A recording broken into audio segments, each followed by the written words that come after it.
Lah, korang ni pernah tengok tak musim salji dekat luar negara?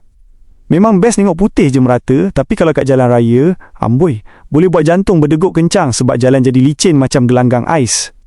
Kereta pun boleh jadi tergelincir, hilang cengkaman dan proses nak brake tu jadi risiko besar kalau dibiarkan. Sebab tu, pihak berkuasa dekat sana tak duduk diam.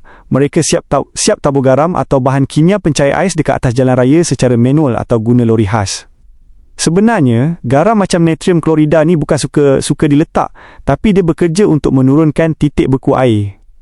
Bila garam ni bercampur dengan lapisan air nipis atas ais, dia bentuk satu larutan yang kekal cair walaupun suhu jatuh bawah 0 darjah Celsius. Jadi, ais susah nak melekat kuat dekat permukaan jalan dan kerja pembersihan jadi jauh lebih senang. Paling best, ada kalanya bahan ni disebarkan awal sebelum salji turun lebat supaya ais tak sempat nak melekat dekat aspal dan senang disingkirkan guna bajak salji. Tapi jangan harap garam ni boleh selamatkan keadaan kalau suhu luar tu sejuk teruk sangat. Kalau dah terlalu rendah, efektiviti garam pun boleh merudum, jadi mereka terpaksa guna bahan lain macam kalsium klorida atau magnesium klorida dan kadang-kadang kena padankan terus dengan kerja menyapu atau pembajakan mekanis.